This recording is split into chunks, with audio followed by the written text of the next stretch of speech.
आज का आपका टॉपिक है कॉलिगेटिव प्रॉपर्टीज, जो आपके पेपर में बहुत ही ज़्यादा आता है। देखिए क्या होता है। The evaporation of a liquid is a surface phenomenon. किसी भी द्रव्य का वाष्पीकरण एक सरफेस फिनोमिनन होता है, एक सतह वाली परिघटना होती है। If the area of surface is more than rate of vaporisation is also more.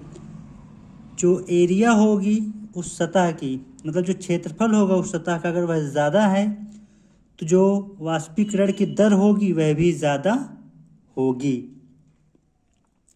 Since the number of solvent molecule at surface are quite large. चूँकि जो नंबर होगा सॉल्वेंट मॉलिक्यूल का उस सतह पे वो क्या होना चाहिए, ज़्यादा होना चाहिए। When a non-volatile solute is dissolved in volatile solvent, then solute molecule will be distributed in solvent। अगर कोई या जब क्या होगा, एक अवाष्पशील सॉल्यूट, जैसे H2O ले सकते हैं, अगर एक अवाष्पशील सॉल्यूट घोला जाए किसी वाष्पशील सॉल्वेंट में, तब क्या होगा, जो सॉल्यूट के मॉलिक्यूल होंगे वह सॉल्वेंट में क्या होंगे, फैल जाते हैं, डिस्ट्रीब्यूट हो जाते हैं। Some solute molecule will occupied on the surface of solvent.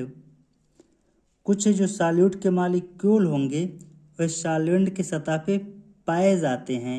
As a result, और परिणाम स्वरूप क्या होता है, the number of molecule of a solvent on the surface will decrease. तो जो सॉल्वेंट के नंबर ऑफ मॉलिक्यूल होंगे वो क्या होंगे, सतह पे उनकी संख्या क्या हो जाएगी, कम हो जाती है। आगे देखिए, this decreases in the number of solvent molecule. जो नंबर ऑफ सॉल्वेंट मॉलिक्यूल है उनकी संख्या क्या हो रही है, घट रही है।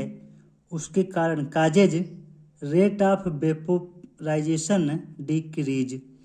उसकी वजह से जो वेपोराइजेशन की, वाष्पीकरण की दर होगी वह भी क्या हो जाएगी, कम हो जाएगी। क्योंकि नंबर ऑफ सॉल्वेंट मॉलिक्यूल क्या हो रहे हैं, सतह पे उनकी संख्या क्या हो जा रही है, कम हो जा रही है। इसी वजह से जो वाष्पीकरण की दर है वह भी कम हो जा रही है।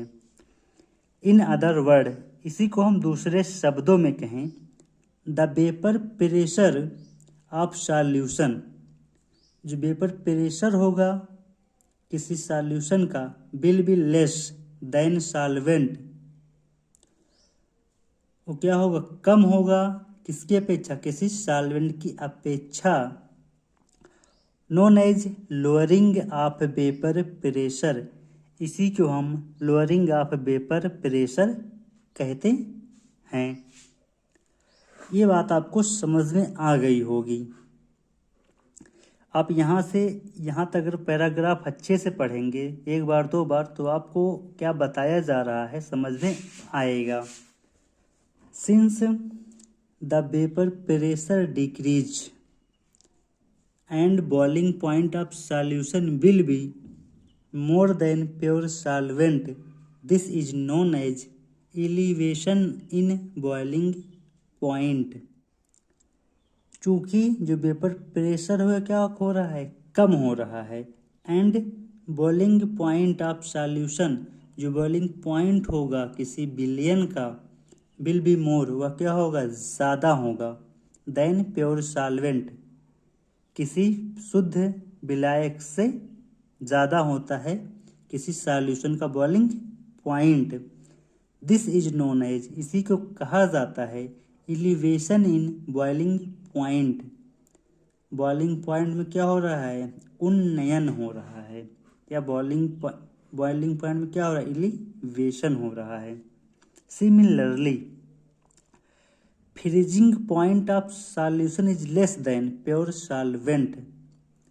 जो फ्रीजिंग पॉइंट होता है किसी भी विलयन का, जिसपे वो क्या हो जाए, फ्रीज हो जाए, जम जाए। जो फ्रीजिंग पॉइंट होता है किसी सॉल्यूशन का वह क्या होता है, कम होता है than pure solvent. Pure solvent या एक प्योर विलायक की अपेक्षा फ्रीजिंग पॉइंट क्या होता है किसी विलयन का, कम होता है। इसको हम कहते हैं डिप्रेशन इन फ्रीजिंग पॉइंट। ये आपको क्लियर हुआ डिप्रेशन इन फ्रीजिंग पॉइंट क्या होता है। There is one more properties is osmotic properties which also depend upon concentration of solute। एक और गुण है वो क्या है, ऑस्मोटिक प्रॉपर्टीज है जो डिपेंड करती है सॉल्यूट के सांद्रता पर। ऑल एबव प्रॉपर्टीज, जितनी आपको ऊपर प्रॉपर्टीज बताई गई, lowering in vapour pressure, elevation in boiling point, depression in freezing point and osmotic properties are known as colligative properties depends upon number of solute particle। जितनी भी चार आपने पढ़ी प्रॉपर्टीज, इनको हम कॉलिगेटिव प्रॉपर्टीज कहते हैं जो नंबर ऑफ सॉल्यूट विलय के नंबर ऑफ पार्टिकल पर निर्भर करती हैं।